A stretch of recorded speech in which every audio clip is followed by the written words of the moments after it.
దేవుని పరిశుద్ధ నామమునకు మహిమ కలుగునుగాక. మహోన్నతుడు, మహోపకారి, మహాగణుడు, మన రక్షకుడైన యేసుక్రీస్తు అతి శ్రేష్టమైన నామములో ఈ యొక్క ప్రార్థన కూడి వచ్చిన మీ అందరికీ నా హృదయపూర్వకమైన వందనాలు చెల్లిస్తూ ఉన్నాను. దేవుడు తన ఉచితమైనటువంటి దయా సంకల్పమును బట్టి ఆయన సన్నిధిలో మనల్ని నిలబెట్టుకున్నాడు. నిలబెట్టుకున్నవాడు నమ్మదగినవాడు. ఉన్నతమైనటువంటి కార్యాలు మన జీవితంలో ప్రభువు జరిగిస్తాడు. ఈ రాత్రి మనం ప్రార్థనలు చేస్తాం, ప్రార్థనలు చేశాం, ప్రార్థనలు మనం చేయబోతూ ఉన్నాం. దేవుడు నిశ్చయముగా ఈ రాత్రి తన శక్తి కలిగినటువంటి కార్యాలు ఖచ్చితంగా మనందరి జీవితాలలో కృపగలిగినటువంటి దేవుడు జరిగించబోతున్నాడు. ఆయన జరిగిస్తాడు. ప్రియమైన దేవుని పిల్లలారా, కొద్దిసేపు పరిశుద్ధ బైబిల్ గ్రంథంలో నుండి ఒక చిన్న మాటను నేను మీకు జ్ఞాపకం చేస్తాను. మీరు బైబిల్ తెచ్చుకొని ఉంటే ఈరోజు ఈ కొద్దిసేపు మన బైబిల్ ధ్యానము మత్తయి సువార్త 2వ అధ్యాయము. వాస్తవానికి ఈ మాటలు క్రిస్మస్ టైంలో ఎక్కువగా ఈ మొదటి అధ్యాయము 2వ అధ్యాయంలో ఉన్నటువంటి విషయాలు ధ్యానం చేస్తూ ఉంటారు. ఇది క్రిస్మస్లోనే మీరు ధ్యానం చేయండి నా బిడ్డలారా అని ఆయన ఎక్కడ చెప్పలేదు. వాక్యము అన్నటువంటిది మనకు అవసరమును బట్టి, మన అక్కరను బట్టి మనము వాక్యాన్ని ధ్యానిస్తూ ఉన్నాం. దేవుడు ఈ రాత్రి ఈ వాక్యము ద్వారా తన కృపగలిగినటువంటి మాటను పంపబోతూ ఉన్నాడు. ఆ మాట మన జీవితానికి మధురముగా మార్చి మనలను మారా నుండి విడుదల పొందింపజేసి ఉన్నతమైనటువంటి ఆయన శక్తిని పొందుకునేటట్లుగా చేయగలిగింది దేవుని మాట. ఆ మాట మన జీవితంలో ఉంటే మన జీవిత స్థితిగతులన్నీ ఒక ఉన్నతమైనటువంటి స్థితిలోనికి నడిపించబడగలుగుతాయి.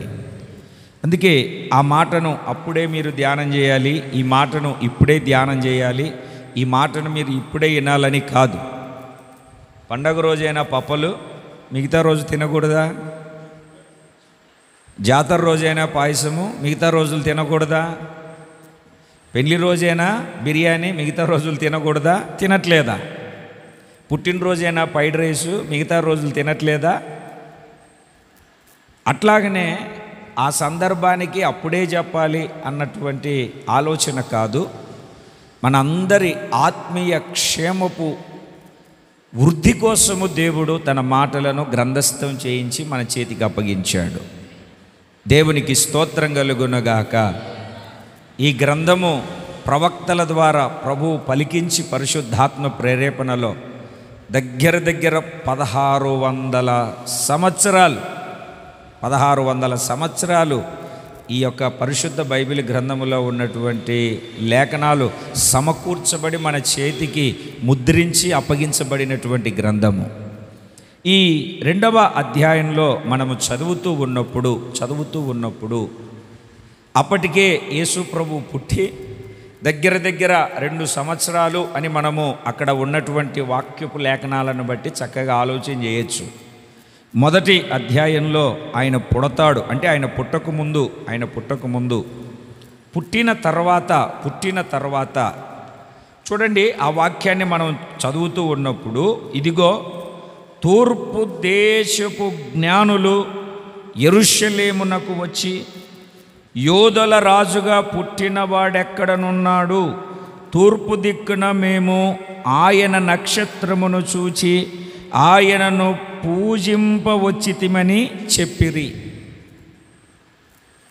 పూజింపవచ్చాము అని చెప్పారు. మొదటి వాక్యము 2వ వాక్యంలో మనం చదువుతూ ఉన్నప్పుడు ఆ మాటలు కనబడతాయి. దేవునికి స్తోత్రం కలుగునుగాక. ఎప్పుడు పుట్టాడు ఆయన, ఎప్పుడు పుట్టాడు, ఎక్కడ పుట్టాడు అని ఆయన పరిశోధింపజేశాడు, ఆలోచన చేశాడు.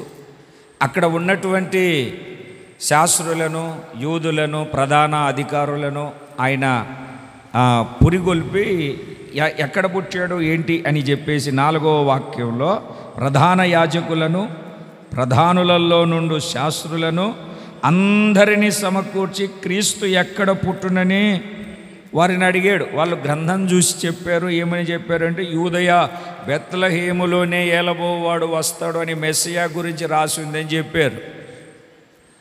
దేవుని వాక్యాన్ని ఆలకిస్తూ ఉన్నటువంటి ప్రియమైన దేవుని పిల్లలారా, మీకు ఎలా తెలిసింది ఆయన ఇక్కడ పుట్టాడు అని అంటే, మేము ఆయన నక్షత్రమును చూచి, ఇదిగో తూర్పు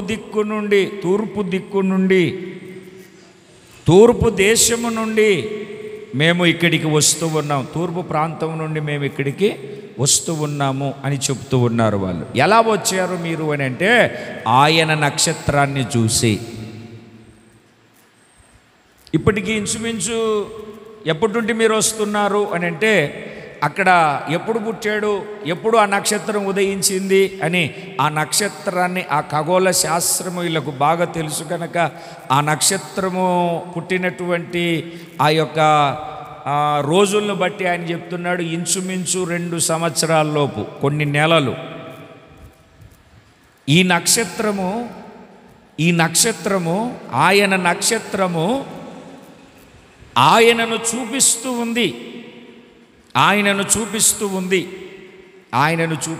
ఉంది. ప్రియమైన దేవుని పిల్లలారా, ఈ రాత్రి మన ఆధ్యాత్మికమైన మనుగడలో, మన ఆత్మ సంబంధమైనటువంటి జీవితంలో మనము క్రీస్తుకు దూరంగా ఉన్నటువంటి, క్రీస్తు పుట్టాడు అంటే దాని అర్థము ఏమిటి అని అంటే, రక్షింపబడ్డాడు, రక్షకుడు పుట్టాడు. ఆ రక్షకుడు ప్రతి ఒక్కరి హృదయంలో పుట్టునట్లుగా, అంటే ప్రతి ఒక్కరి జీవితము రక్షణ కలుగునట్లుగా రక్షకుడైనటువంటి యేసు పుట్టాడు. ఆయన యొద్దకు రండి అని ఆయనను చూపించగలిగే ఒక ఆత్మీయ యాత్ర కలిగి, ఈ ఆత్మ సంబంధమైనటువంటి మనుగడలో మనము ముందుకు కొనసాగించబడవలసిన వారమై ఉన్నాము. ఆయనను చూపించాలి. దేవుని ప్రియమైనటువంటి పిల్లలారా, ఈ రాత్రి నేను కొన్ని మాటలు మాత్రమే నేను మీకు జ్ఞాపకం చేస్తాను. అక్కడ మీరు ఎలా వచ్చారు ఇక్కడికి, మిమ్మల్ని ఎవరు తీసుకొని వచ్చారు ఇక్కడికి అని వాళ్ళను అడిగితే, ఆ 2వ వాక్యంలో తూర్పు దిక్కున మేము ఆయన నక్షత్రమును చూచి కాస్త మీరు తలలు పైకెత్తితే ఎవరిని చూశారు? క్రీస్తును చూశారా, నక్షత్రాన్ని చూశారా? క్రీస్తు యొక్క నక్షత్రాన్ని చూశారు. కారణం ఏమిటంటే, ఈ నక్షత్రము ఆయనను చూపిస్తూ ఉంది. ఈ రోజున మన జీవితంలో, మన ఆధ్యాత్మికమైనటువంటి మనుగడలో ఆ రోజు దూరముగా, క్రీస్తుకు దూరముగా, క్రీస్తు పుట్టిన స్థలానికి దూరముగా ఉన్నటువంటి ప్రజలను, క్రీస్తుకు దూరముగా ఉన్నటువంటి జ్ఞానులను క్రీస్తు యొద్దకు నడిపించడానికి, ఇదిగో లోకరక్షకుడు, లోకాన్ని పరిపాలించేవాడు, ఆదియందు వాక్యమై ఉన్నటువంటి దేవుడు శరీరమును ధరించుకొని ఈ భూమి మీదికి దిగి వచ్చాడు అని నక్షత్రము యేసయ్యను చూపిస్తూ ఉంది. ఎవరిని చూసి వీళ్ళు ఎవరిని కనుగొన్నారు అని అంటే, ఆయన నక్షత్రమును చూసి లోకరక్షకుడు పుట్టాడు అని గుర్తెరగగలిగారు. అలాగనే ఈ రోజున ఆ నక్షత్రానికి సాదృశ్యంగా మన ఆత్మీయ స్థితిని మనము మలుచుకోగలిగితే, మనము క్రీస్తుకు దూరంగా ఉన్నటువంటి వాళ్ళను, క్రీస్తును ఎరగనటువంటి వాళ్ళను మనము చూపించగలుగుతున్నామా? మనలో క్రీస్తును చూడగలుగుతూ ఉన్నారా? క్రీస్తును చూడని అన్యులకు, క్రీస్తును చూడని దూరంగా ఉన్నటువంటి వాళ్లకు ఫోటోలో కనబడే క్రీస్తు కాదు, క్రిస్మస్ స్కిట్లలో యాక్షన్ సాంగ్స్లలో కనబడే క్రీస్తు కాదు, ఆత్మను రక్షించే సర్వ మానవాళి కోసము తన ప్రాణాన్ని ధారబోసే బలి అయినటువంటి క్రీస్తును మనము చూపెట్టగలుగుతున్నామా? చనిపోయి పాతిపెట్టబడి మూడవ దినాన పునరుద్ధానుడై తిరిగి లేచినటువంటి క్రీస్తును మనం చూపెట్టగలుగుతున్నామా? ఈరోజు ఆయన నక్షత్రము మనకు నేర్పుతూ ఉన్నటువంటి పాఠం ఏమిటి అంటే, మనము యేసుక్రీస్తుకు ఒక సూచనలాగా కనబడాలి, ఉండాలి. క్రీస్తుకు మనం ఒక సూచన అయిపోవాలి. మీరు యెషయా గ్రంథంలో చదువుతారు ఒక మాటను, పరిశుద్ధ బైబిల్ గ్రంథములో యెషయా గ్రంథము 8వ అధ్యాయము 18వ వాక్యాన్ని మీరు చదివితే, ఇదిగో నేనును యెహోవా నాకిచ్చిన పిల్లలను సీయోను కొండ మీద నివసించు సైన్యములకు అధిపతియగు యెహోవా వలని సూచనలుగాను మహత్కార్యములుగాను ఇశ్రాయేలీయుల మధ్యలో ఉన్నాము. దేవుని వలన యెహోవా వలన సూచనలుగాను మహత్కార్యములుగాను ఇశ్రాయేలు ప్రజల మధ్యలో ఉన్నాము. వర్షం వస్తుంది అని అంటే సూచన ఏంటంటే, ఆకాశము నిండా మేఘము కమ్ముకుంటుంది, మేఘముల చేత నింపబడుతుంది. ఆకాశము మేఘముల చేత నింపబడుతుంది అని అంటే దాని అర్థం ఏమిటి అని అంటే, వర్షం వస్తుంది, సూచన. ఈ రోజున ఆయన నక్షత్రం అయితే నీవు ఆయనను చూపించగలుగుతున్నామా? చాలామంది జీవితాలలో, చాలామంది వ్యక్తిగత అనుభవాలలో తమను తాము చూపించుకుంటూ ఉంటారు. మైనస్లో కానీ ప్లస్లో కానీ వాళ్ళను వాళ్ళే చూపెట్టుకుంటూ ఉంటారు.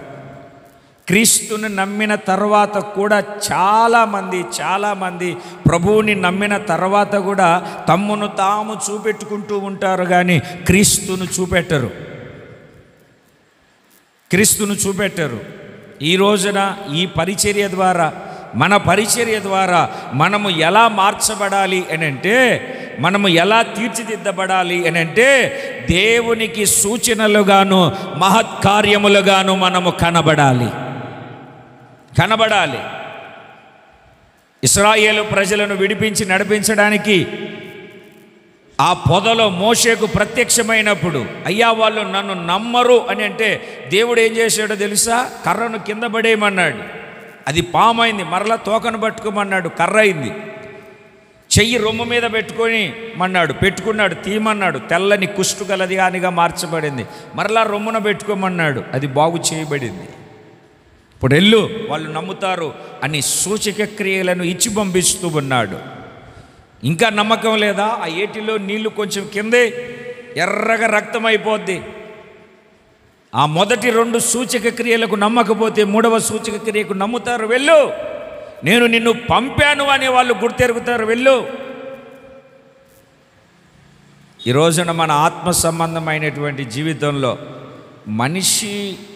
మనిషికి ఉన్నటువంటి ఆలోచన స్వభావం ఏమిటి అని అంటే, తన హోదాను, తన డబ్బును, వేసుకున్న డ్రెస్సును, కొనుక్కున్న వస్తువులను, పెట్టుకున్నటువంటి అలంకరణను చూపించుకుంటూ ఉంటారు. నిన్న ఆదివారమే మనం విన్నాము, మనము పరిశుద్ధ అలంకారము ధరించుకొని ఉండాలి. మనము చూపించవలసినవి అవి కాదు, మన జీవితమే, మన మాటే, మన చూపే, మనం కూర్చునే విధానమే, మనము ప్రవర్తించే ప్రవర్తననే క్రీస్తును చూపించగలగాలి. గట్టిగా రావట్లేదు మీకు? ఎవరిని చూపించాలి?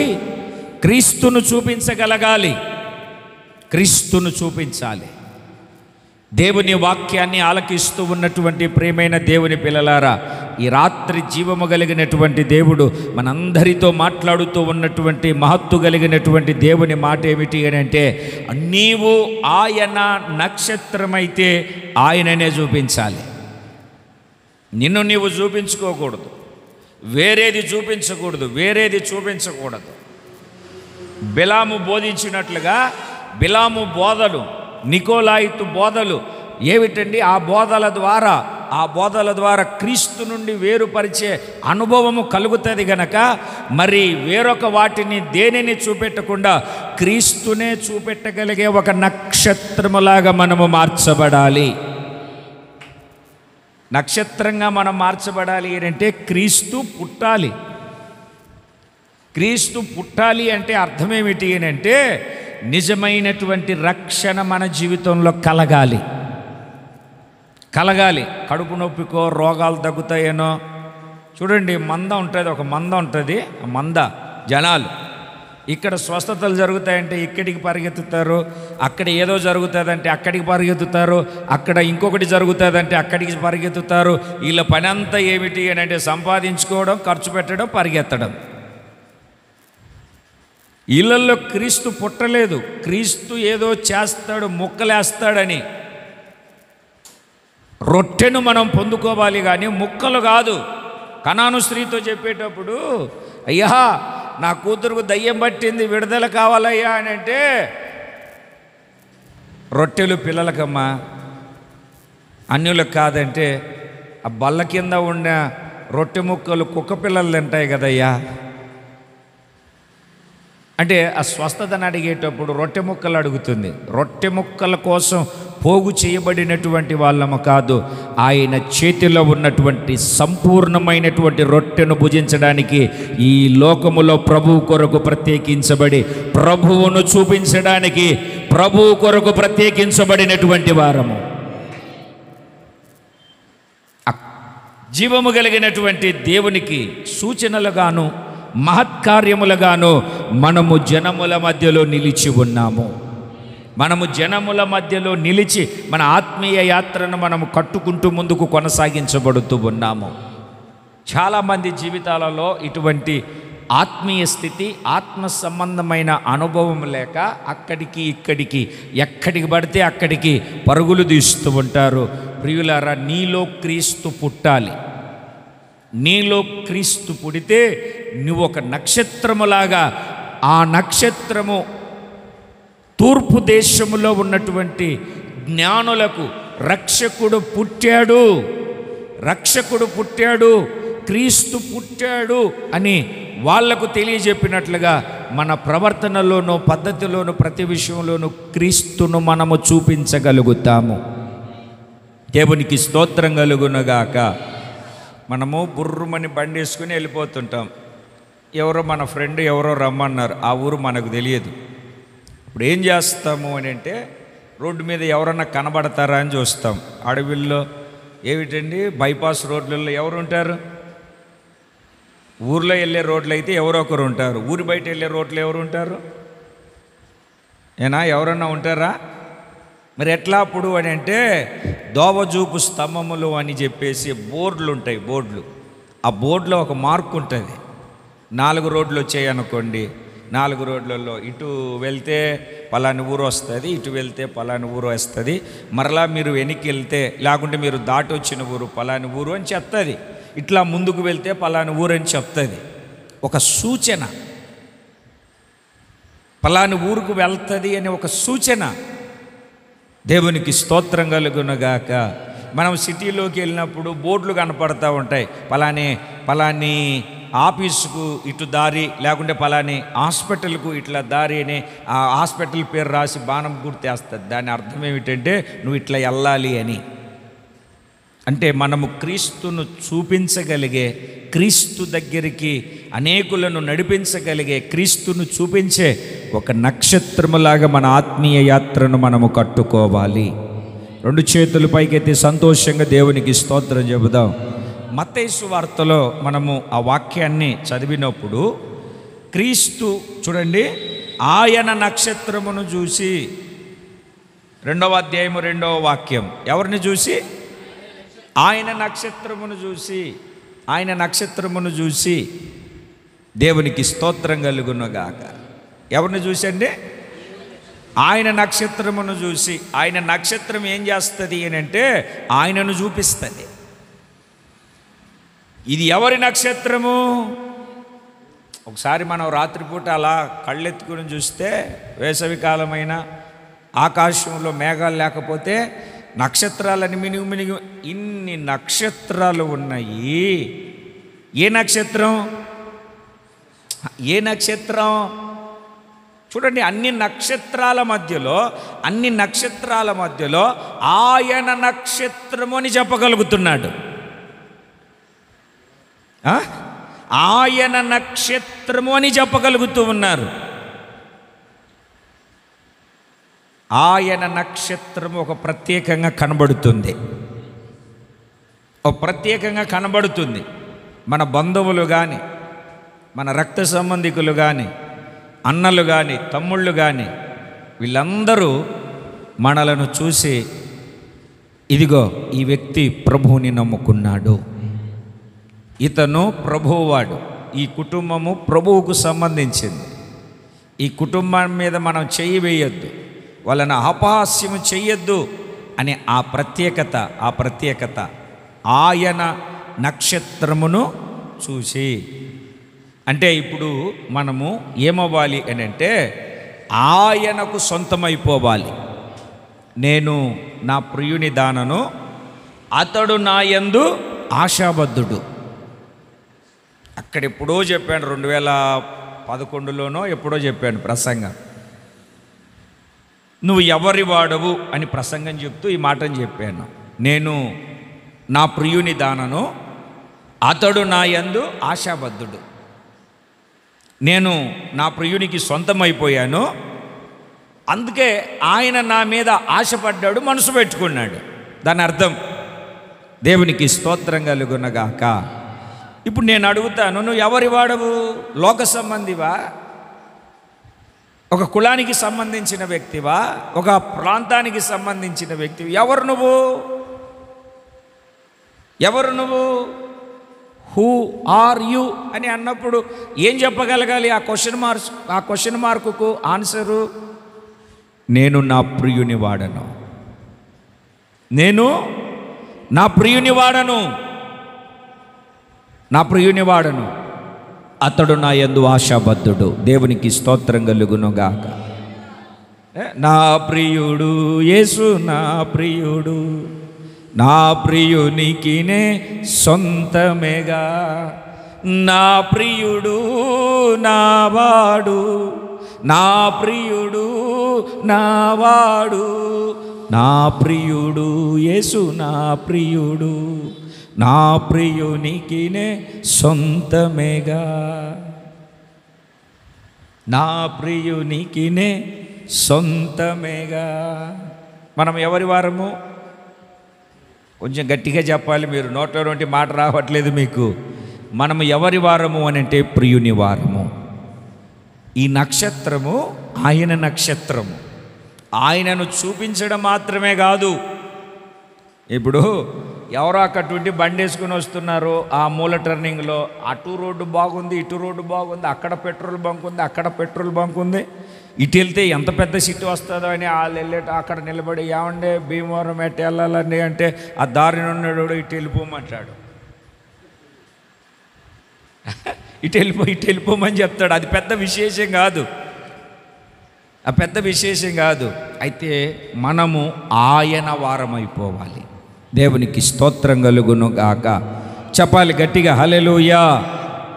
చూడండి, మీరు ఆయన నక్షత్రం, మనం ఆయన వారం. ఎలా అయ్యాం ఆయన వారం? చూడండి, మీరు పరిశుద్ధ బైబిల్ గ్రంథంలో కొరింథీయులకు రాసిన మొదటి పత్రిక, అపోస్తలుడైనటువంటి పౌలు గారు కొరింథీయులకు రాసిన మొదటి పత్రిక 6వ అధ్యాయము 19-20 వాక్యాలు మీరు చదువుతూ ఉన్నప్పుడు, మీ దేహము దేవుని వలన మీకు అనుగ్రహింపబడి మీలోనున్న పరిశుద్ధాత్మకు ఆలయమై ఉన్నదని మీరు ఎరగరా? మీరు మీ సొత్తు కారు, మీరు విలువ పెట్టి కొనబడిన వారు గనుక మీ దేహముతో దేవుని మహిమపరచండి. మీ దేహముతో దేవుని మహిమపరచండి. మీ దేహము దేవుని వలన మీకు అనుగ్రహింపబడింది. ఈ దేహం ఎవరి ద్వారా అనుగ్రహించబడిందట? దేవుని ద్వారా అనుగ్రహించబడిందట. అయితే పాపము చేసి ఊరకనే అమ్ముడుపోయాం. ఈ సరుకు దేవుందే, అయితే పాపము చేయుట ద్వారా అమ్ముడుపోయాం. ఎందుకంటే మొదటి మనిషి పాపము చేశాడు. ఆ పాపము అందరిలో అన్న చెప్పినట్టు జ్వరపడింది, వ్యాపించింది, సంప్రాప్తి అయింది. ఎప్పుడన్నా జిరాక్సులు తీయించారా? చెప్పాలి మీరు గట్టిగా. తీయించారా? ఆధార్ కార్డు జిరాక్స్, ఆధార్ కార్డులో నీ పేరు పెంటమ్మ అని ఉందనుకో, జిరాక్స్ తీసినప్పుడు నా పేరు పెంటమ్మ కాదు ముత్యాలమ్మ పడాలంటే పడుతుందా? ముత్యాలమ్మ పడాలంటే పడుతుందా? పడదు, పెంటమ్మనే పడుతుంది. ఎందుకంటే ఆ మెయిన్ ఆ కార్డులో అలాగా ప్రింట్ చేయబడింది, అలాగా ఆ పేరు ఎక్కించబడింది. అవునంటారా కాదంటారా? ఏనా? జిరాక్స్ అంటే మొదటి మానవుడు పాపం చేశాడు. ఆ మొదటి మానవులో నుండి వచ్చినటువంటి మనందరికీ ఆ పాపము సంప్రాప్తి అయింది. ఆస్తిలో వాటా ఉన్నా లేకున్నా దేవుని బిడ్డలారా, పాపములో మాత్రము ఆ మొదటి మనిషి దగ్గర నుండి మన పితరుల నుండి మన నాన్న నుండి మనకు వచ్చింది. అయితే మనము క్రీస్తును ఎరిగాము గనక మనము విలువ పెట్టి కొనబడ్డాము. తన ప్రశస్తమైన, పరిశుద్ధమైన, పవిత్రమైనటువంటి రక్తమును మన కొరకు కార్చి, రక్తము విలువనిచ్చి దేవుడు మనలను కొన్నాడు, కన్నాడు, విడిపించాడు, విడుదల కలగజేశాడు. మనలను విడిపించిన దేవుడు నమ్మదగినటువంటి దేవుడై ఉన్నాడు. Praise the Lord. చెప్పాలి ఒకసారి గట్టిగా హల్లెలూయా. మనలను ఏం చేశాడండి? ఆయన కొన్నాడు. మనకు ఒక విలువ ఉంది. నేను పిచ్చుక అనే ప్రసంగం చెప్పేటప్పుడు ఈ మాటను చెప్తా ఉంటాను. ఒక మనిషిని చనిపోయిన తర్వాత తగలబెట్టి, బండెడి కట్టలేసి తగలబెట్టి, ఆ కట్టెల్లో బూడిదైపోతుంది కదండి. ఆ బూడిదనంతటిని మనము పోగు చేసి ఏమన్నా దొరుకుతుందని వెతికితే 24 అగ్గిపుల్లలు తయారు చేసే మందు దొరుకుతుందంట. అగ్గిపుల్లల మందు 24 అగ్గిపుల్లలు తయారు చేసే మందు. ఇంతకుముందు అగ్గిపెట్టే పావులో ఉండేది, దాంట్లో 50 పుల్లలు ఉండేవి కరెక్ట్గా. రాను తగ్గిపోతూ వచ్చింది అనుకోండి, ఫిల్టర్ అవుతూ. ఇప్పుడు అగ్గిపెట్టే 2 రూపాయలు అనుకుంటా, 50 స్టిక్స్ ఉండాలని అంటారు. మనం వెళ్ళి లెక్క పెడితే 50 ఉండవు. 2 రూపాయల రూపాయని అగ్గిపెట్టారు, 2 రూపాయలు. మనకు ఒక అగ్గిపెట్టి అమ్మేది కావాలి రేటు 2 రూపాయలు అనుకోండి. అర్థమైందా అండి? మనిషి చనిపోయిన తర్వాత తగలబెట్టినటువంటి ఆ మనిషిలో అగ్గిపుల్లలు తయారు చేసే మందును బయటికి తీస్తే ఎంత విలువ వస్తుంది? 24 అగ్గిపుల్లలు. పెట్టెకు 50 పుల్లలు ఉండాలి. అంటే ఆ పెట్టెను సగం చేస్తే 50 పుల్లలో సగం చేస్తే 25 ఉండాలి. ఎంత ఉండాలి? 25 ఉండాలి. ఏమి 24 వస్తున్నాయి అంటే రూపాయి కంటే తక్కువ. భిక్షగాడికి రూపాయి ఇస్తే వాడే ఇంకొక 5 రూపాయలు మనకిచ్చి టీ తాగుపో అని చెప్తున్నాడు. కాదు 10 రూపాయలు ఇచ్చి టీ తాగుపోమని చెప్తున్నాడు. అవునా కాదండి? ఇంటికి వచ్చి ఏమిటండి ఆ వేషాలు వేసి తిరుగుతూ ఉంటారు చూడండి వాళ్ళు. ఇంటికి వచ్చి మనం ఏమన్నా పొరపాటున రూపాయి 2 రూపాయలు ఇస్తే లేదు 100 రూపాయలు తీసుకురా, 100 రూపాయలు ఏం చెప్తున్నాడు. 10 రూపాయలు ఇచ్చినా వెళ్ళట్లేదు. విలువ లేని మన జీవితానికి, ఊరక పాపానికి, దోషానికి అమ్ముడుపోయినటువంటి మన జీవితాన్ని ఆయన రక్షించి తన రక్తమును కార్చి విలువ కట్టాడు మనకు. కొంతమంది చెప్తూ ఉంటారు చూడండి, కొందరిని గురించి మాట్లాడేటప్పుడు, వీడి నెత్తి మీద 10 రూపాయలు పెట్టినా 5 రూపాయలు కూడా ఎవడుకోండు. అంటే వీడి నెత్తి మీద 10 రూపాయలు పెడితే దాని విలువ కూడా, మనిషి జీవితము కూడా అంతకంటే భయానకమైనటువంటిది. విలువలేని మన జీవితానికి, వెలలేని మన జీవితానికి వెలకట్టినవాడు యేసుక్రీస్తు. ఒకవేళ మన బంధువుల దృష్టిలో, మన స్నేహితుల దృష్టిలో, మన సహోదరుల దృష్టిలో, మన సహోదరుల దృష్టిలో, మన తల్లిదండ్రుల దృష్టిలో, మన భార్య దృష్టిలో, పిల్లల దృష్టిలో, భర్త దృష్టిలో ఒకవేళ మనకు విలువ లేకపోవచ్చు, కానీ యేసు తన రక్తముతో మనలను విలువ పెట్టుకొని ఈ పాపములో నుండి దేవుడు మనకు విడుదలను కలగజేశాడు. ఆయన మనకు విలువ పెట్టాడు, అందుకు మనము ఆయన వారము. మనము ఆయన వారము. దేవుని పరిశుద్ధ నామమునకు స్తోత్రం కలుగునుగాక. ఎవరి వారమండి మనము? చెప్పండి కొంచెం గట్టిగా. ఎవరి వారం మనము? యేసయ్య వారము. నక్షత్రం ఎవరిది? చెప్పట్లేదు మీరు. ఎవరిది నక్షత్రం? ఎవరిది? ఆయనది. దేవునికి స్తోత్రం కలుగునుగాక. ఈ నక్షత్రం ఎవరిది అంటే ఆయనది.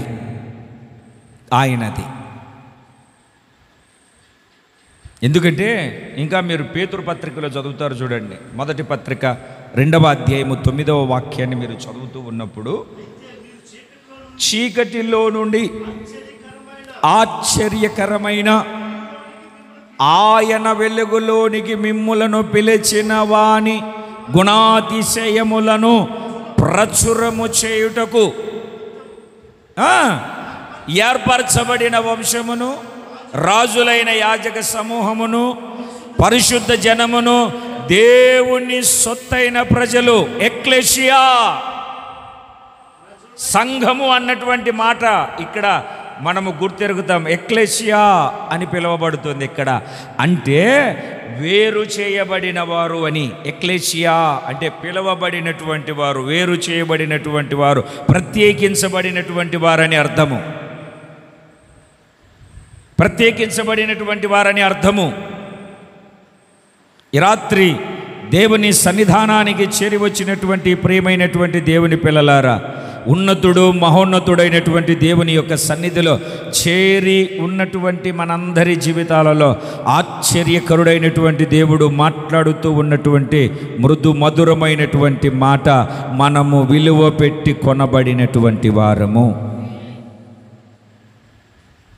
విలువైన గొర్రెపిల్ల రక్తము ద్వారా విమోచించబడినటువంటి వారు. మనం ప్రత్యేకించబడ్డాము.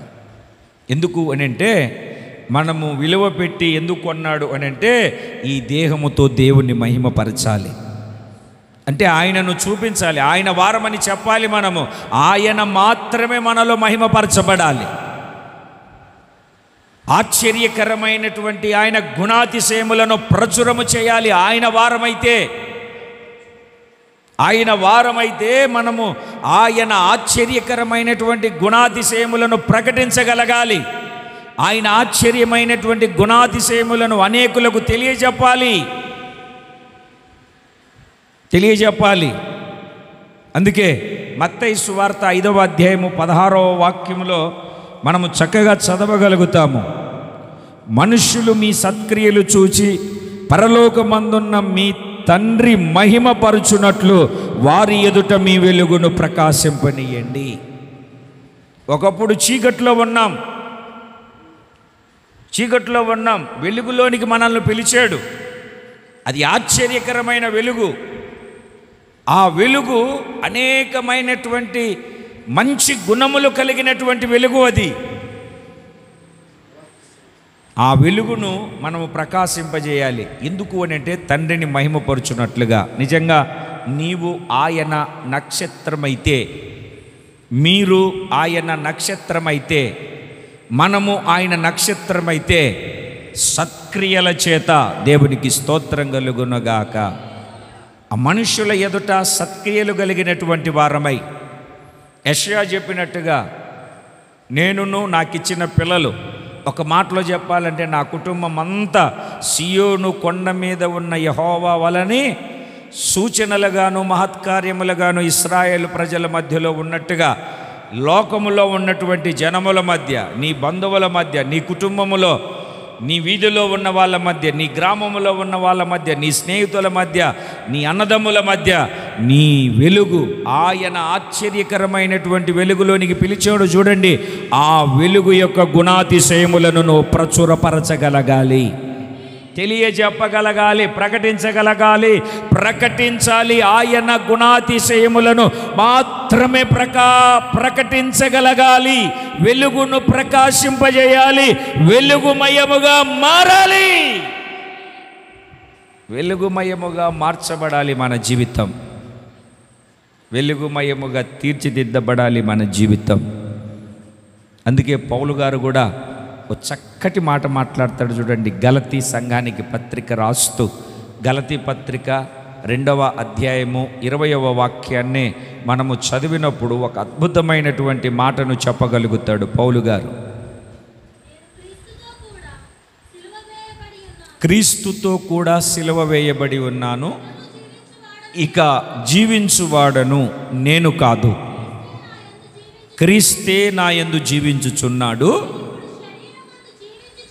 ఇప్పుడు నేను శరీరమందు జీవించుచున్న జీవితం అంటే శేష జీవితం, శరీరమందు జీవిస్తున్న జీవితం నన్ను ప్రేమించి నా కొరకు తన్ను తాను అప్పగించుకొనిన దేవుని కుమారుని యందలి విశ్వాసము వలన జీవించుచున్నాను. ఇప్పుడు జీవిస్తున్న జీవితం, ఈ శేష జీవితం, నన్ను ఆయన రక్షించిన తర్వాత, నన్ను ఆయన దర్శించిన తర్వాత, నన్ను ఆయన పట్టుకున్న తర్వాత, నన్ను ప్రత్యేకించిన తర్వాత ఇప్పుడు నేను సిలువ వేయబడి ఉన్నాను. సిలువ వేయబడి ఉన్నాను, క్రీస్తుతో కూడా సిలువ వేయబడి ఉన్నాను. సిలువ వేయబడి ఉన్నాను అంటే అర్థం ఏమిటంటే మారు మనసు పొందాను. సిలువ వేయబడి ఉన్నాను.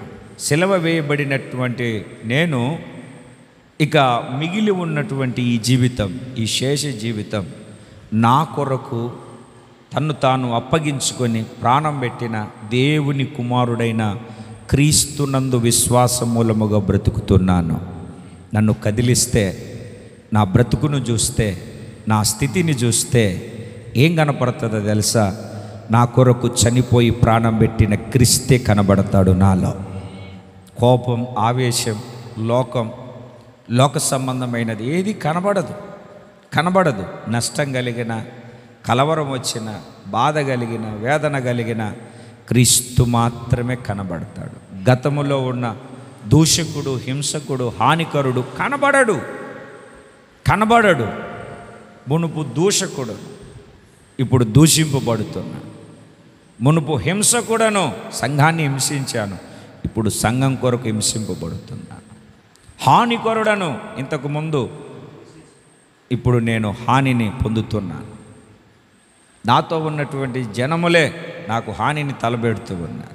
ఇవన్నీ దేనికోసం భరిస్తున్నాను అని అంటే నాయందు నివసిస్తూ ఉన్న, నేను జీవిస్తున్న ఈ జీవితం క్రీస్తుది గనక ఆయన కొరకు జీవిస్తూ ఉన్నాను. లోకం కొరకు కాదు, పాపం కొరకు కాదు, లోక సంబంధమైనటువంటి జీవితం కొరకు కాదు. నా శేష జీవితం అంతా ఆయన యందు విశ్వాసము మూలముగానే బ్రతుకుతాను. నేను ఆయన విశ్వాసము మూలముగా మాత్రమే బ్రతుకుతాను. ఆయన యందు విశ్వాసము తప్ప నా దగ్గర ఏమీ లేదు, ఉండబోదు. ఈర్ష్య, ద్వేషం, పగ, కలహం ఏది నాలో పనిచేయదు. క్రీస్తు ప్రేమ పరిశుద్ధాత్మని ద్వారా నా హృదయములో సమృద్ధిగా దేవుడు కుమ్మరించి ఉన్నాడు. దేవునికి స్తోత్రం కలుగునుగాక. ఎందుకో ఈ రాత్రి దేవుడు ఈ చక్కటి మాటలు, ఈ మృదు మధురమైనటువంటి మాటలు, ఈ కృప కలిగినటువంటి మాటలు, ఆశ్చర్యమైనటువంటి కార్యములను జరిగించు జీవము కలిగినటువంటి మాటలు ప్రభువు మాట్లాడుతున్నాడు. నువ్వు ఆయన నక్షత్రమైతే ఆయనను చూపించాలి, ఆయనకే సొంతం అవ్వాలి. ప్రైజ్ ది లార్డ్ చెప్పాలి మీరు ఒకసారి గట్టిగా. ఒక విలువైన వస్తువు ఉందనుకోండి, విలువైన వస్తువు, ఈ ప్రపంచమంతా అమ్మినా కొనలేని వస్తువు ఒకటి నీ దగ్గర ఉందనుకోండి, నాకు ఇమ్మంటే పొరపాటును కూడా ఇస్తావా? పోనీ నీ పక్కన ఉన్న వాళ్ళకి ఇమ్మంటే పొరపాటునైనా ఇస్తావా? సంపాదించిన ఆస్తే ఏమంటారో తెలుసా? నా తదనంతరం ఈ వ్యక్తి నీవు అన్నటువంటి నీవు దేవునికి సొంతమైతే దేవునికే ఉండాలి, దేవుని చేతిలోనే ఉండాలి, దేవునికి మాత్రమే అప్పగించబడాలి, క్రీస్తుకు మాత్రమే అప్పగించబడి ఉండాలి. ఎవరి వశము కాకూడదు, ఎవరి స్వాధీనం ఉండకూడదు. నువ్వు క్రీస్తు వారిగానే, క్రీస్తు దానిగానే, క్రీస్తు వాడవగానే జీవించాలి. స్తోత్రం చెబుదాం. 2 చేతులు పైకెత్తి చెప్పాలి. ఒకసారి 2 చేతులు పైకెత్తి గట్టిగా చెప్పాలి. మొదటిది ఆయనను చూపించాలి, ఆయనదైపోవాలి. నక్షత్రం మనకు నేర్పుతున్న పాఠం. మూడవది సాక్ష్యమిస్తుంది నక్షత్రం. నోరుందా? నక్షత్రానికి నోరుందా? వచ్చి నీతో మాట్లాడిందా? మాట్లాడదు. కాకపోతే ఏం చేస్తుందంటే సాక్ష్యం ఇస్తుంది. ఇప్పుడు ఇంట్లో చెట్టేసాం, ఒక మొక్కను తీసుకొచ్చి ఇంట్లో నాటినప్పుడు అది పెరిగి ఓ అమ్మ మనకు 2 అంతలు అయిపోయింది. అప్పటికి 4 సంవత్సరాలు అయిపోయింది. 3 సంవత్సరాలు దాటి ఆ 4వ సంవత్సరంలో వస్తూ ఉండగానే ఆ చెట్టు అలాగ పూత పోస్తుంది అని అంటే మనం ఏం చెప్తాం? మన స్నేహితులకి, బంధువులకి, నేను చెట్టు నాటాను కదా 3 సంవత్సరాల కిందట, అది ఫలించబోతుంది, అది ఫలిస్తుంది అని ఎలా చెప్పింది? నీకేమన్నా చెప్పిందా కల్లోకి వచ్చి అంటే? అది పూత పూస్తుందిరా. పూత పూస్తుంది అంటే ఫలాలు వస్తాయి. ఒకవేళ తొలికాపు గనక చెట్టు నిండా రాకపోయినా తన పరిధిని బట్టి, పరిమితిని బట్టి ఇవ్వవలసిన ఫలాల్ని ఇస్తుంది ఆ చెట్టు. ఫలించే ముందు ఒక సూచన, ఒక సాక్ష్యం చెప్తుంది, ఇదిగో నేను ఫలించబోతున్నానని. నక్షత్రము ఇదిగో యేసుక్రీస్తు పుట్టాడు, ఆయన పుట్టాడు అనడానికి నేనే సాక్ష్యము అని ఆ తూర్పు దేశములో ఉన్నటువంటి జ్ఞానులకు సాక్ష్యం ఇస్తుంది. చూడండి, మీరు ఆ మాటను చదవండి. 2వ అధ్యాయము 1వ వాక్యాన్ని మీరు చదవండి. మత్తయి సువార్త. రాజైన హేరోదు దినములయందు యోదయ దేశపు బెత్లెహేములో యేసు పుట్టిన పిమ్మట ఇదిగో తూర్పు దేశపు జ్ఞానులు యెరూషలేమునకు వచ్చి, యూదుల రాజుగా పుట్టినవాడు ఎక్కడనున్నాడు? తూర్పు దిక్కున మేము ఆయన నక్షత్రమును చూసి ఆయనను పూజింపవచ్చితిమని. ఎవరు చెప్పారు మీకు యేసుప్రభు పుట్టాడని? ఎవరు చెప్పారు? నక్షత్రం. అంటే నక్షత్రం ఏం చేస్తుంది అని అంటే యేసు ప్రభు పుట్టాడు అని సాక్ష్యం ఇస్తుంది. నోరు లేదు, ఏం లేదు.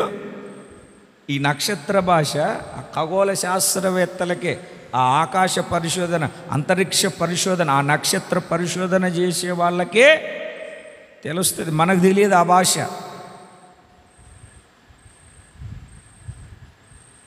ఆ పేపర్ మీద డాక్టర్ గారు మెడిసిన్ రాసినప్పుడు మనకు అర్థం కాదు, అది మెడికల్ షాపులకు బాగా అర్థమవుతుంది. పోనీ మనమే మెడికల్ షాపులోకి వెళ్ళి ఆ రాతను చూసి ఏ మందులన్నా తెచ్చుకోవాలంటే మన వల్ల అవ్వదు, మన వల్ల అవ్వదు. అట్లాగనే ఆ భాష వాళ్ళకే తెలుసు. మీకు ఎట్లా తెలిసింది అని అంటే నక్షత్రం సాక్ష్యం ఇచ్చింది, ఇదిగో ఆయన పుట్టాడు అని. అందుకే మేము దగ్గర కొన్ని నెలలు ప్రయాణం చేస్తూ ఆ నిర్ధారణ చేసుకొని ఆ నక్షత్రాన్ని గమనించి ఆ నక్షత్రం ఇచ్చిన సాక్ష్యాన్ని బట్టి ఇదిగో ఇప్పుడు ఆ స్థలము దగ్గరికి వచ్చాం. మేము ఇక్కడికి వచ్చాం. మేము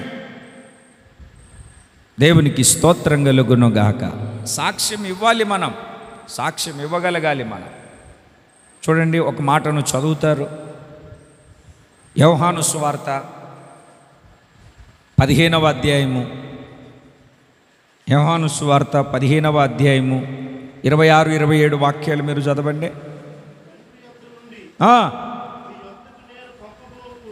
తండ్రి యొద్ద నుండి మీ యొద్దకు నేను పంపబోవు ఆదరణకర్త అనగా తండ్రి యొద్ద నుండి బయలుదేరు సత్యస్వరూపి అయిన ఆత్మ వచ్చినప్పుడు ఆయన నన్ను గూర్చి సాక్ష్యమిచ్చును.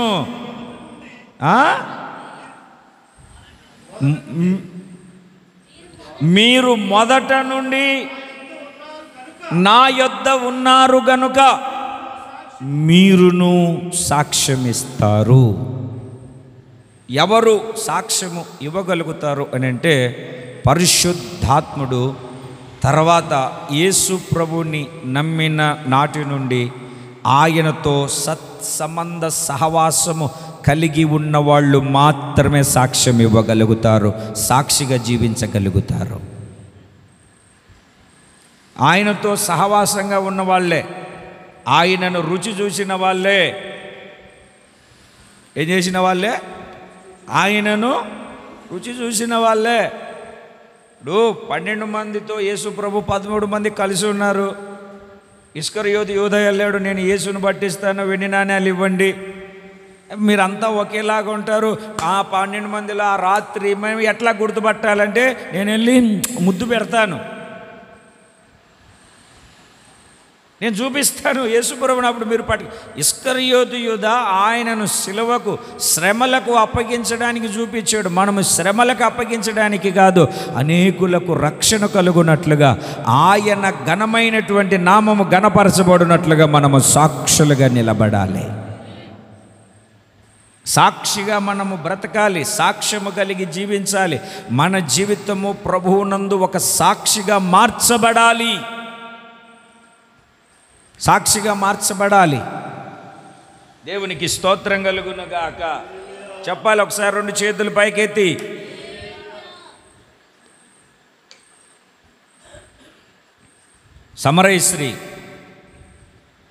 సమరయశ్రీ నాకు తెలిసి ఒక అరగంట సేపు కూడా ఉంటుందో ఉండదో వాళ్ళ సంభాషణ అనుకుంటాను, నాకు పూర్తిగా తెలియదు. మరి ఆ కొద్దిసేపు లేదా ఆ గంటలోపు ఆమె మాట్లాడినటువంటి మాట దేవునికి స్తోత్రం కలుగునుగాక.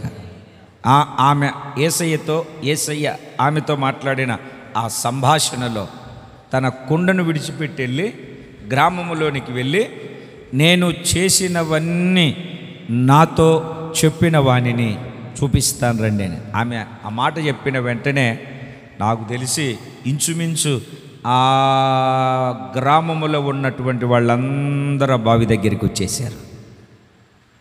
ఆమె సాక్ష్యం దేవునికి స్తోత్రం కలుగును. చూడండి, యోహాను సువార్త 4వ అధ్యాయంలో ఆమె చెప్పినటువంటి ఆ సాక్ష్యాన్ని గురించి ఒక అద్భుతమైనటువంటి మాట మనకు అక్కడ కనబడుతుంది, మీరు గుర్తుపట్టండి.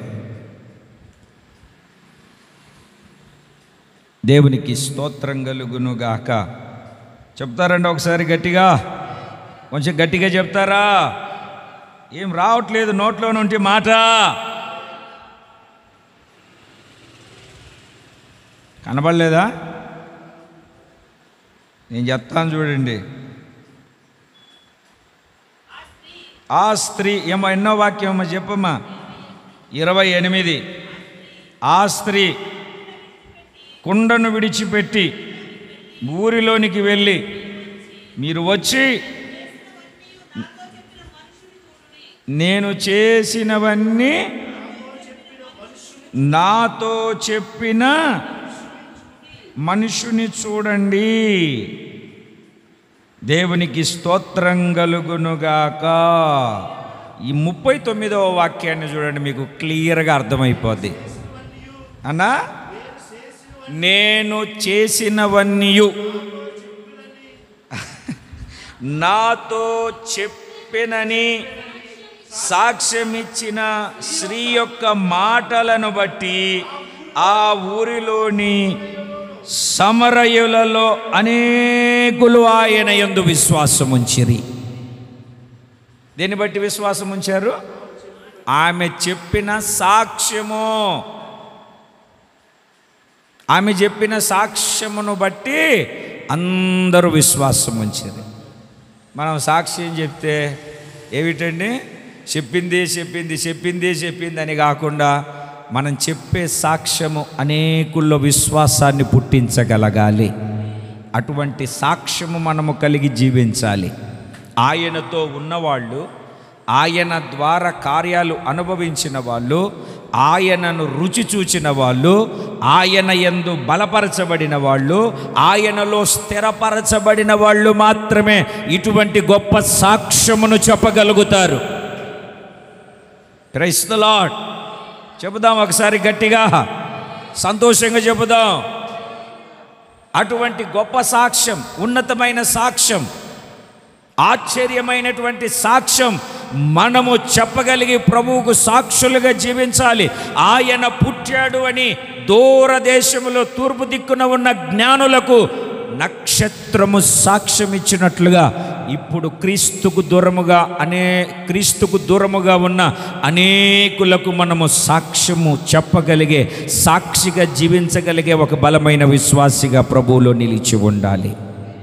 అపోస్తుల కార్యముల గ్రంథము 1వ అధ్యాయము 8వ వాక్యాన్ని మనం చదివినప్పుడు, మీరు పరిశుద్ధాత్మతో నింపబడినప్పుడు శక్తిని పొందెదరు. మీరు యెరూషలేములోను, యూదయలోను, సమరయలోను నాకు సాక్షులుగా ఉంటారు. భూమి దిగాంతాల వరకు మీరు సాక్షులుగా ఉంటారు. యెరూషలేములోను, యూదయలోను, సమరయలోను, దేశములంతటా భూమి దిగాంతముల వరకు, భూదిగాంతాల వరకు నాకు సాక్షులై ఉంటారు. మనం ఎవరికి సాక్షులు? ఏదన్నా కేసు పెట్టినప్పుడు సాక్షి ఉంటాడు చూడండి. ఆ సాక్ష్యం చెప్పడానికి నువ్వు సాక్షివేనా, నువ్వు జరిగింది కంటితో చూసిన ఆ జరుగుతూ ఉన్నటువంటి స్థలము దగ్గర నువ్వు కంటితో చూసినటువంటి నిజమైన సాక్షివా కాదా? నువ్వు చూసింది నిజమే అయినప్పటికీ అదే మాటలు శోధించి అటు మాట్లాడి అటు తిప్పి ఎందుకంటే నువ్వు సాక్షివి కాకపోతే ఆ మాటల్లోనే బోల్తా పడిపోతావు. అబద్ధంగా ఎవరన్నా నీతో చెప్పిస్తున్నారా? నువ్వు అబద్ధ సాక్షివా? ఏదో డబ్బుల కోసం ఆశపడి వాళ్ళు ఏదో చెప్పమన్నారని చెబుతున్నావా? సాక్షిని పరిశోధిస్తారు. దగ్గర 2-3 సంవత్సరాలు ఆ సాక్షి చెప్పింది నిజము.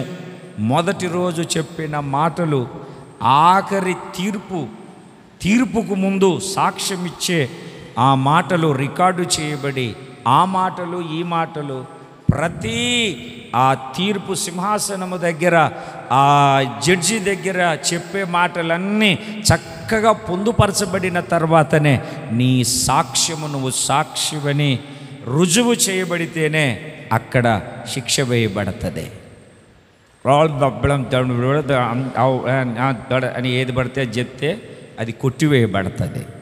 సాక్షి పరిశోధించబడతాడు, సాక్షి పరిశీలన చేయబడతాడు, సాక్షి పరీక్షింపబడతాడు. అన్ని పరీక్షలలో నెగ్గితేనే ఇది నిజమైనది. కొన్న బంగారాన్ని అది నిజమైందా కాదా అని కంసాలి దగ్గరికి తీసుకెళ్ళి కంసాలి పరీక్షించి అగ్నిలో కాల్చి అప్పుడు చెప్తాడు ఇది నిజమైన బంగారు. అబ్బే ఇది రోల్ గోల్డ్ అని చెప్తాడు. నీకెట తెలుసు అంటే ఆయన పని అది బంగారా కాదా అని ఆయనే తేలుస్తాడు. దాంట్లో ఎంత కల్తీ ఉందో కంసాలే తేలుస్తాడు. నీ సాక్ష్యము ఏ కల్తీ లేకుండా పరిపూర్ణమైనదిగా మార్చబడినట్లుగా ఈరోజు నువ్వు ఒక మంచి సాక్షిగా ప్రభు కొరకు నిలబడాలి. యెరూషలేములో అంటే సంఘములో సాక్ష్యం ఉండాలి. యోదయ అంటే స్వజనుల మధ్యలో సాక్ష్యం ఉండాలి. సమరయ అంటే అన్యజనులు నామకార్థపు స్థితిలో ఉన్న వారితో నీ సాక్ష్యము సరైనదై ఉండాలి. నీ జీవితమే ఒక సాక్ష్యపు దారిగా మార్చబడాలి. చేతులు పైకెత్తి సంతోషంగా దేవునికి స్తోత్రం చెబుదాం. చెప్పండి ఒకసారి గట్టిగా, హల్లెలూయా. నక్షత్రాన్ని చూసారా? ఎవరిని చూపించింది? యేసయ్యను చూపించింది. నక్షత్రాన్ని చూపించారా? అది ఆయన నక్షత్రమని రుజువు చేసుకోండి. నక్షత్రాన్ని చూశారా? క్రీస్తు పుట్టాడు అని సాక్ష్యం చెప్తుంది. నాలుగవదిగా ఒక చిన్న మాటని చెప్తాను. నక్షత్రాన్ని చూశారా? ఆ నక్షత్రాన్ని చూసిన వెంటనే, అది దేవుని చూపించిన వెంటనే ఆ నక్షత్రం ఏం చేసింది? సాక్ష్యం చెప్పిన వెంటనే ఆ నక్షత్రం ఆయన నక్షత్రము అని రుజువైన వెంటనే వీళ్ళను ఆరాధించడానికి పురిగొల్పుతుంది. ఏం చేస్తుంది సార్? చెప్పండి, ఏం చేస్తుంది? అది చదవండి, 2వ అధ్యాయాన్ని చదవండి. ఏం చెప్తున్నారు వాళ్ళు? 2వ వాక్యం.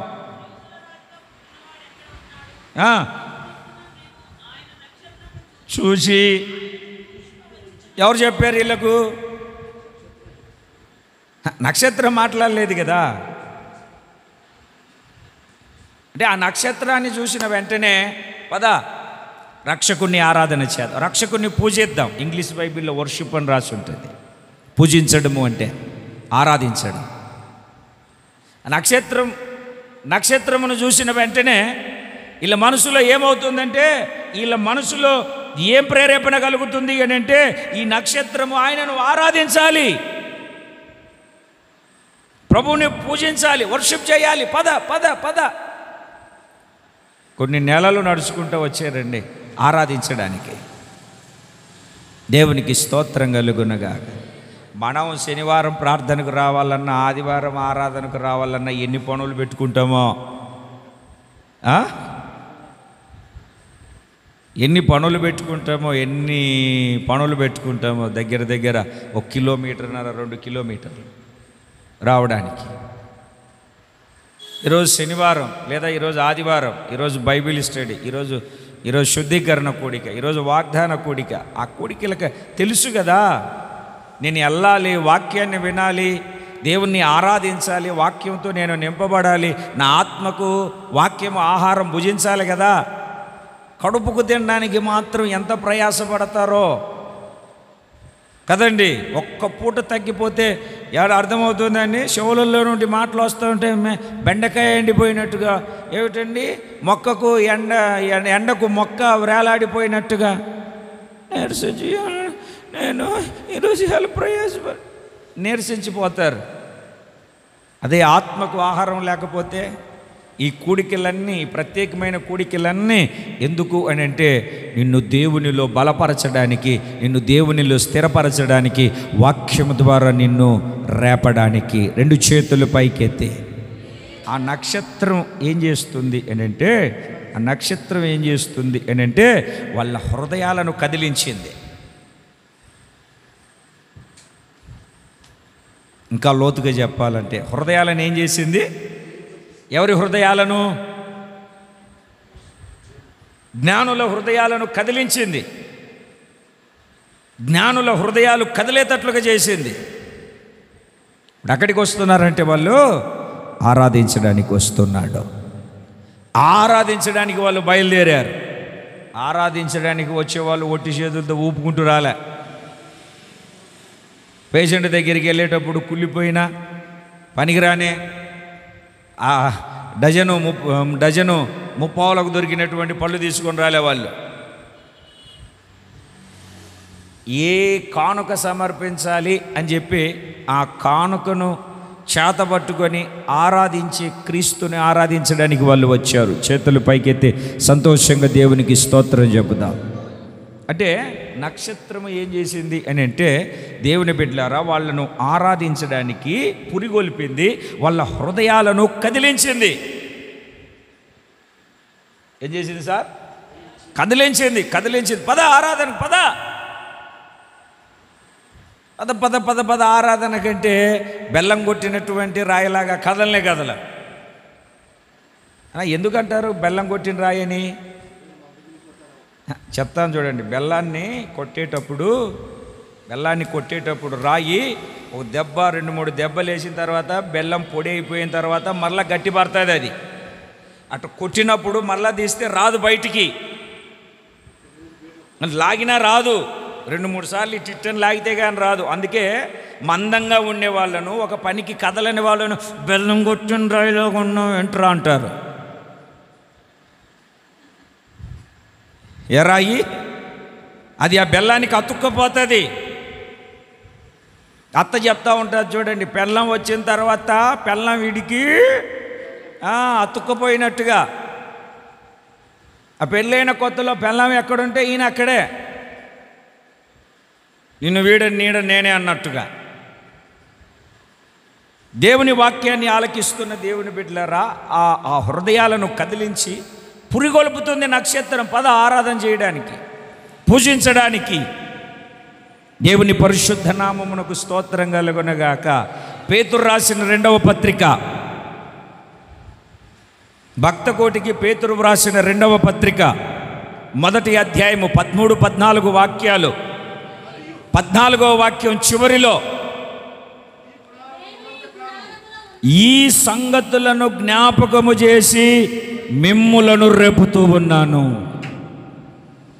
ఈ సంగతులను జ్ఞాపకం చేసి మిమ్మల్ని రేపుతున్నాను. అసలు ఏ టైమో తెలుసా? అది నేను ఈ గుడారాన్ని విడిచిపెట్టిపోయే సమయము ఆసన్నమై ఉంది, అది నాకు తెలుస్తుంది. ఇప్పటికైనా మీరు పురిగొల్పబడండి, ఇప్పటికైనా మీరు రేపబడండి, ఇప్పటికైనా ఆయనలో బలపరచబడండి, ఆయనకు సాక్షిగా నిలబడండి, ఆయనను ఆరాధించండి. ఆ తూర్పు దేశములో ఉన్నటువంటి జ్ఞానులు, దూరముగా ఉన్నటువంటి జ్ఞానులు ఆ నక్షత్రాన్ని చూసి, ఆ నక్షత్రం వాళ్ళ హృదయాలను కదిలించి వాళ్ళు ఆరాధించడానికి, ఆయనను పూజింపడానికి ప్రేరేపించి తీసుకొని వచ్చింది. ప్రేరేపించి కదిలించి తీసుకొని వచ్చింది. మనము ఎంతమందిని దేవుని సన్నిధానానికి కదిలించి పురిగొల్పి ప్రేరేపించి తీసుకొస్తున్నాం? అదే 2వ పత్రిక 3వ అధ్యాయము 2వ వాక్యాన్ని మీరు చదివితే, పరిశుద్ధ ప్రవక్తల చేత పూర్వమందు పలకబడిన మాటలను ప్రభువైన రక్షకుడు అపోస్తులుల ద్వారా ఇచ్చిన ఆజ్ఞను మీరు జ్ఞాపకము చేసుకొనవలెనను విషయమును మీకు జ్ఞాపకము చేసి నిర్మలమైన మీ మనస్సులను రేపుచున్నాను. పరిశుద్ధ ప్రవక్తల చేత పూర్వమందు పలకబడిన మాటలు. ఈ గ్రంథం దగ్గర 1600 సంవత్సరాలు ఈ గ్రంథము ప్రవక్తల ద్వారా, సేవకుల ద్వారా, పరిశుద్ధాత్మని ప్రేరేపణ ద్వారా వ్రాయించబడినటువంటి, అంటే పలకబడిన మాటలు ప్రభువైన రక్షకుడు మీ అపోస్తులుల ద్వారా ఇచ్చిన ఆజ్ఞను మీరు జ్ఞాపకము చేసుకొనవలెనని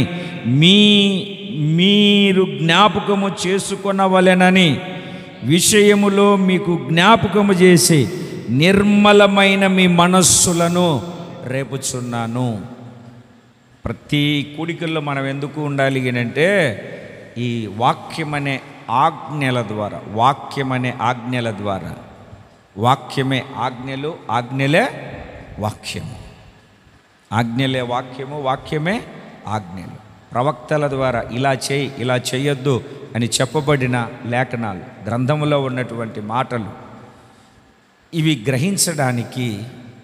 గ్రహించడానికి శక్తి లేనటువంటి విశ్వాసుల జీవితాలలో దేవుడు తన ఆత్మచేత సేవకుని నిలబెట్టి మాట్లాడుతూ ఉన్నాడు. ఇది కల్పన కథలు, కల్లబొల్లి మాటలు, కలిపి చెడిపెట్టి మాటలు కాదు, అవి పురిగొలిపే మాటలు, హృదయాన్ని రేపే మాటలు. ఇప్పుడు నేను చెప్పే మాట ఏంటంటే, నక్షత్రము వాళ్ళు చూసిన వెంటనే ఏమైపోయారు అంటే పురిగొల్పబడుతున్నారు, రేపబడుతున్నారు. పద ఎక్కడికి మనం పోదాము పైన మౌదాము, సువార్త చెప్పపోదాము, అక్కడికి పోదాము, ఇక్కడికి పోదాము, ఎక్కడికి పోదాము. ఎక్కడైనా సరే నలుగురు ఉంటే అక్కడ అంతేనా? ఇంట్లో కూర్చొని ఊదారంగు బట్టలు వేసుకొని ఊపిరాడని తిండి అబ్బో ఓ అయిపోయింది, ఈరోజు పూట గడిచిపోయింది, మళ్ళీ రేపటికి ఏంటి ఆలోచన చేసుకుంటే కాలు మీద కాలు ఊక్కుంటూ ఉండడానికి కాదు, పురి కొలపాలి. అనేకులను, ఇతరులను, ఇంట్లో ఉన్న వాళ్ళను, పిల్లలనైనా పెద్దలనైనా పురి కొలపాలి. నీ ఉత్తరా లేకుంటే అని విడిచిపెట్టకూడదు.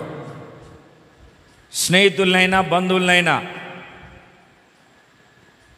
స్నేహితుల దగ్గరే బంధువుల దగ్గరే క్రీస్తు మాటని చెప్పకపోతే యెరూషలేములోను, యూదయలోను, సమరయలోను, గలిలయలోను, ఆ ఊర్లోను ఈ ఊర్లోను ఎక్కడ పడితే అక్కడ ఏం చెప్తావు ఇంకా సాక్ష్యం?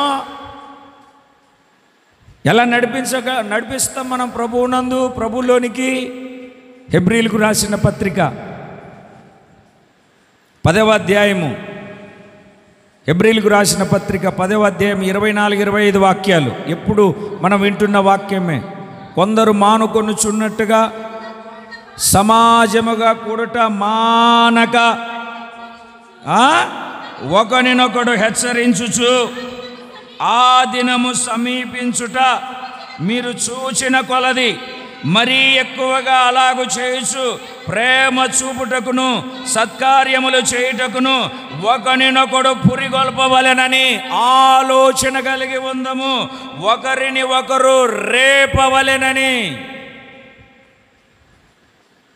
సంఘానికి పత్రిక రాసి 2వ పత్రికలో రేపుతున్నాడు. ఇదిగో ఈ సంగతులు, ఈ పరలోకమైన సంగతులు ఇంకా అట్లాగనే ఉంటే ఎట్లాగా? అసలేంటి మొత్తువాళ్ళలాగా తయారైపోయావు. టైం అవుతుంది, రైలుకు టైం అవుతుంది, ఫంక్షన్కు టైం అవుతుంది, ఇంకా రెడీ అవ్వలేదా అని అంటూ ఉంటాం చూడండి. అట్లాగనే రండి, టైం అవుతుంది, సమయం సమీపించి ఉన్నది, అన్నిటి అంతం సమీపించి ఉన్నది. ఇదిగో యేసు ప్రభు చెప్పిన సూచనలన్నీ జరుగుతున్నాయి. ఆ దినము సమీపిస్తుంది. ఎట్లా తెలుసు నీకు? మనం ఉన్నటువంటి చివరి దినాల్లో ఉన్నాం, కడవరి దినాలలో ఉన్నాం. ఆలస్యం చేయొద్దు. రండి అని ఒకరినొకరు పురిగొల్పుకొని ప్రభు బల్లారాధన తీసుకునేటప్పుడు ఒకరినొకరు కనిపెట్టి, ఇతడు యోగ్యంగా తీసుకుంటున్నాడా లేదా, ఎవడితే నాకేంటి, నేను వస్తాను, సపోర్ట్లు కొడతాను, కూర్చుంటాను అనక ఒకరినొకరు కనిపెట్టుకొని పురిగొల్పుకొని రేపబడి వీళ్ళు బలహీనంగా ఉన్నారా ఏంటని ఒకరినొకరు పురిగొల్పుకుంటూ దేవుని సన్నిధిలో దేవుణ్ణి ఆరాధించడానికి, దేవుని స్తుతించడానికి, దేవుని నామస్మరణ చేయడానికి మనము ముందుకు నడిపించబడాలి. నక్షత్రాన్ని చూసిన వెంటనే వాళ్ళ హృదయము కదిలించబడింది, పురిగొల్పబడింది. ఆరాధనకి వెళ్దాం, ఆరాధన చేసుకుందాం, ఆరాధన చేద్దాం. ఆరాధనకు యోగ్యుడా నా స్తుతి స్తోత్రార్హుడా. ఆరాధన వెళ్ళి టైం పాటలు అయిపోతే వెళ్ళి పాడదాం. నాకు రావు పాటలే, వెళ్ళి చప్పట్లు కొడదాం. దేవుడు ఉన్నతమైనటువంటి కార్యాలు జరిగిస్తాడు. మరి దేవుని ఇప్పుడు ఆరాధన అంటే దేవుని స్తుతించడం. పాటలు పాడేటప్పుడు లేకపోతే, ఆరాధన చేసేటప్పుడు లేకపోతే ఆ వాక్యం వింటే సరిపోతుందిలే. ఆరాధనలో అన్ని ప్రాముఖ్యమే. కూర తెచ్చుకుంటే సరిపోతుందిలే, ఫంక్షన్కి వెళ్ళి కూర అయిపోతుంది, పోయిపోతుంది, ముందు పంక్తిలో కూర్చున్నాం, ముందు పరుగులు తీస్తాం. పెళ్లి ఫంక్షన్లో కూర లేకపోయినా పర్వాలేదులే, ఒట్టి అన్నం తింటానులే అంటారా?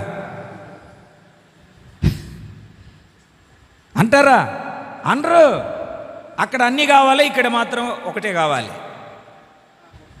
పురిగొల్పబడాలి. మనం సంపూర్ణమైన ఆరాధన చేయడానికి, సంపూర్ణ సిద్ధి పొందడానికి, ప్రభువు కొరకు జీవించడానికి, ప్రభువుకు సాక్షిగా బ్రతకడానికి, ప్రభువుతో పెనవేసుకొని మన ఆత్మ సంబంధమైన స్థితిని కట్టుకోవడానికి మనము పురికొల్పబడి, మనము రేపబడి దేవుని సన్నిధిలో ముందుకు కొనసాగించబడాలి. ఆ నక్షత్రము మనకు నేర్పిన పాఠము క్రీస్తును చూపించాలి. ఆ నక్షత్రము మనకు నేర్పినటువంటి పాఠము నేను ఆయన దానను అని చెబుతూ ఉంది. ఆ నక్షత్రము మనకు నేర్పినటువంటి పాఠము సాక్ష్యం ఇవ్వాలి అని చెప్పింది. ఆ నక్షత్రము మనకు నేర్పిన 4వ పాఠము ఆయనను ఆరాధించడానికి, అనేకుల హృదయాలను కదిలించాలి, పురిగొల్పాలి, ప్రేరేపించాలి. కొత్త సినిమా రిలీజ్ అయితే పద పద పద, నీకు లేదా, నేను పెడతా టికెట్, నేను సచ్చాను అనుకున్నావా? మందు దాడానికి అయ్యేటండి పిల్లల ఇంట్లో ఏం లేదురా బాబు, బియ్యం లేవరా అంటే హాయ్ పలకడు. రే మందుకు డబ్బులు లేవరా, నేను చచ్చాను అనుకున్నావేంట్రా, పద. చెప్తా ఉంటారు చూడండి లోకంలో. దానిలకు దీనిలకు మనం ప్రేరేపించడం కాదు. వాడట్లా అన్నాడు, ఈడట్లా అన్నాడు, ఎందుకు బతుకుతున్నావు, నువ్వు మనిషివేనా, నాకెంత రోషం వచ్చింది అనుకున్నావు నిన్న అంటే, ఇట్లాంటి పనికిమాలిన దానిలకు పురిగొల్పడం కాదు. ఆరాధించడానికి పురిగొల్పాలి, ఆరాధించడానికి రేపబడాలి, ఆరాధించడానికి సర్వోన్నతుడైనటువంటి దేవుని దగ్గరికి నడిపించడానికి పురికొల్పబడాలి. మోకరించండి, ప్రార్థన చేసుకుందాం.